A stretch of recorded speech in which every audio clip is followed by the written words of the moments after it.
Welcome to another installment of the Athletic Fantasy Cheat Sheet brought to you by Jock MKT. Derek VanRiper, Michael Beller here, taking an early look at the waiver wire for Week 10 of the fantasy football season. We are into double digits, and the quality of the players, not great, but maybe these guys could give you some help. Let's start with some running backs.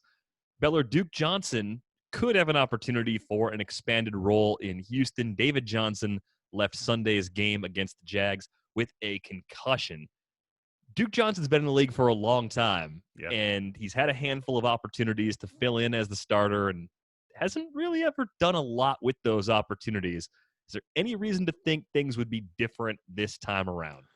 I really don't think so. And I think a lot of your interest in Duke Johnson is going to be driven by what is on your roster. I mean, none of us is really able to turn our nose up at a running back who could be in for some volume. And that definitely could be the case for Duke Johnson if David Johnson is forced to miss some time, even if it is just 1 week. But we just got to be realistic about what Duke Johnson is. We're talking about a guy who is now in his 6th year in the league. He's been with multiple franchises. He's played for multiple coaching staffs, and he's always been the brand of player that he's always been, a guy who just doesn't seem to be able to convince his coaching staff that he is worth giving double-digit touches to week in and week out. And I think that's just, we have to accept the reality that that is what he is. So if you go into this waiver claiming process this week with that in mind, and you think, maybe I can get 1 week out of him, then I think that's fine. I guess the interesting wrinkle that gets thrown in is next week, week 10, Houston at Cleveland. So if you want to play the revenge game narrative,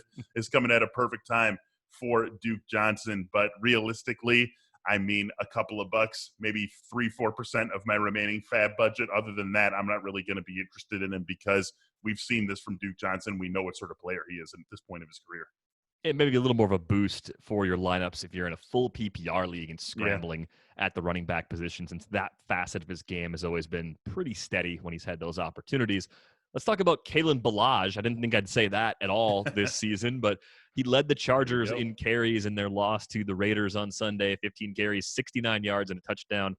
Pulled in a couple passes for 15 yards as well. Justin Jackson hurt his knee during pregame warmups, and he didn't get a touch in this game. So that was basically a late scratch, effectively.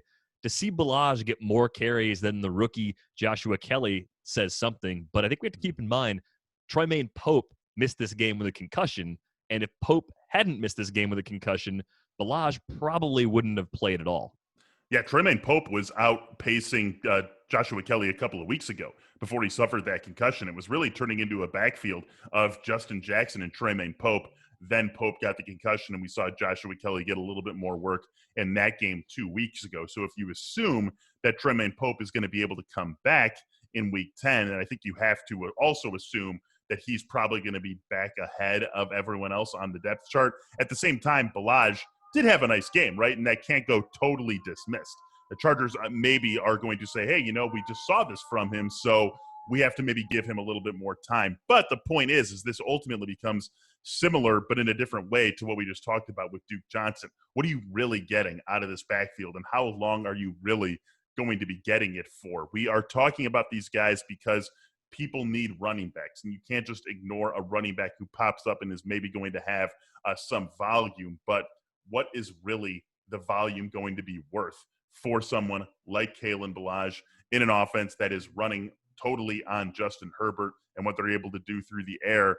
I would actually be a little bit more interested in Kalen Ballage than Duke Johnson if I knew he was going to be the starter for the Chargers in their upcoming game, because of the fact that he did just have this game against the Raiders, and we've never really seen a game like that from Duke Johnson, or at least we haven't seen one in recent memory. But still, you just can't get too excited about a player like this who at best probably has a 1 week fantasy shelf life.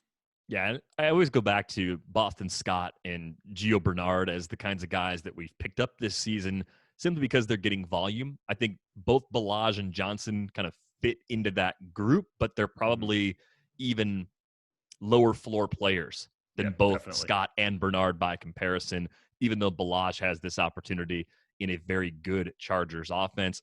One more running back to talk about. Jordan Wilkins leads the Colts in carries in week 9, 11 carries for 39 yards, so he didn't do a whole lot with those opportunities. Jonathan Taylor had 6 carries for 27 yards and a touchdown. caught a couple of passes as well, but didn't do much yardage-wise there. What's your plan with the Colts backfield? Is Wilkins a pickup or is Taylor a trade target? Because the schedule gets a lot easier. The Ravens are a tough matchup for opposing backs, but going forward, the Colts have one of the softer schedules among all teams in the league when you look at their running backs. I am way more interested in trading for Jonathan Taylor than I am in claiming Jordan Wilkins. We know what Jordan Wilkins is. Jordan Wilkins is a fine real-life player.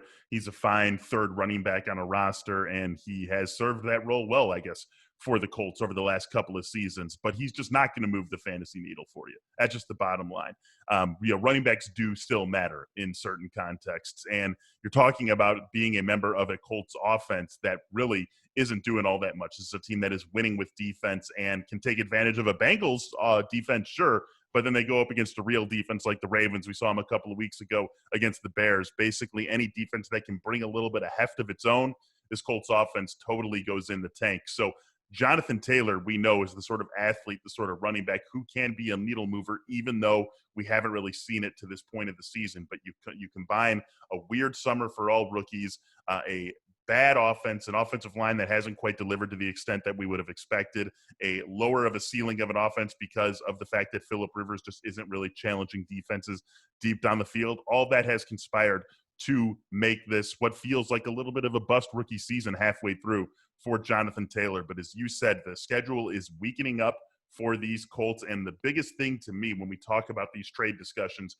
is that this is actionable. Anyone can say, buy this player low. But to buy someone low, his current manager actually needs to be interested in trading him away. And when you think of everything that has gone on with Jonathan Taylor, with Jordan Wilkins leading the team in carries and rushing yards both of the last 2 weeks, Jonathan Taylor is going to be gettable in the trade market. And I just think that with the way this team is playing, the fact that they use this draft capital on him, and the fact that they are desperate for playmakers in this offense, and he can be one of those guys.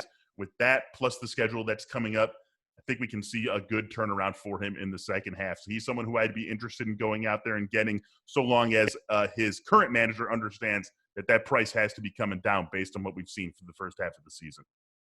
Yeah, if I'm looking to the waiver wire to pick up a Colt, it's probably Michael Pittman Jr. 7 targets, sure. Match the team high of 4 for 56 for him against the Ravens. Things will open up schedule-wise for those pass catchers as well. Speaking of pass catchers, Richie James on Thursday went off 9 catches for 184 yards. That game was a blowout, but look, 13 targets, that's always going to get our attention. And this is a San Francisco offense that has been decimated by everything. They've had players miss time due to COVID. They've had injuries at every single position. What's your interest level in Richie James? Because he's widely available looking ahead to week 10. Surprisingly interested, and it's because of everything you said there, Derek. I mean, maybe we get Brandon Ayuk back. He's on the COVID-19 list. That's why he missed the game against the Packers. And just judging off the way we've seen guys return, I do think that we'll get Brandon Ayuk back in week 10. But still, we have so many injuries on this team. No George Kittle probably for the rest of the season. No Deebo Samuel, at least for another week or two. They're going to need guys to step up. I mean, they just literally need bodies to be able to put into the lineup. We saw that against the Packers a week ago, and Richie James proved to this team that, with an opportunity, he can do a little something. And so I don't think we're going to see that opportunity go away from him. When Deebo Samuel comes back, then maybe we start to think twice about Richie James. But for the time being, he's someone who can definitely help you. And with 4 more teams going on by in week 10, I think some fantasy team in a lot of leagues is going to be able to use a guy like Richie James. I think James is sort of head and shoulders above the wide receivers available in a lot of leagues heading into week 10. There's one quarterback I want to talk about. Tua Tagovailoa played very well against Arizona, and I think he's going to come up probably for 2 groups of fantasy managers, those who maybe don't have a backup quarterback because they've got a high-quality starter that they use every week. Once that starter goes on bye, somebody has to fill in. Mm-hmm. And then the teams that mix and match every week at quarterback and sort of leave themselves with a difficult decision. I think there's a good chance that Tua is going to be an upgrade, especially for that latter group of fantasy managers going forward. What a game out of Tua in this one. I mean, a couple of huge throws, a couple of huge plays. And, last week, his first start, right, they didn't really need much out of him. You had the defensive touchdown and the special teams touchdown early. And from that point forward, they were really able to coast. And, statistically, it was an ugly game. And you can't just say that he didn't get enough opportunities. It was an ugly game statistically, an inefficient game, a game where he didn't connect on too many passes. But then he bounces back a huge spot on the road, going up against Kyler Murray, another superstar youngster quarterback, and Tua totally held his own in this one. 20 for 28, 248 yards, 2 touchdowns, did a little bit of damage on the ground as well, 7 for 35. We always felt like the hip was probably good enough, and that's why the Dolphins used the 5th overall pick on him. That's why they were comfortable making him their starter in midseason, even though they were having success with Ryan Fitzpatrick. But it was great to actually see it in practice, to see Tua be able to get out there and make some plays with his legs and actually know for sure that this is the guy who he was at Alabama pre-injury. So I think we are definitely talking about Tua, at least as a streamer, a top 20 quarterback the rest of the season. And you got to love this one next week. He goes from playing Kyler Murray, another one of these guys who maybe he's going to be the face of the league with for the next 10, 12 years, to playing Justin Herbert and the Chargers in week 10, the guy who was taking 1 pick after him. So much fun in this one. And I do think if you need a quarterback for just this week, Tua definitely fits in. Patrick Mahomes, Chiefs, they're on a bye, so Tua can slide in right there for you. And I do think that he's going to be someone who we're talking about as more than just a 1-week fill-in because of what he brings to the table with both his arm and his legs. We saw it for real right in front of our eyes in that win over the Cardinals. And maybe a player who's elevating a few more pass catchers in Miami than we're used to as well. So I'm kind of curious to see how that plays out over these next few weeks.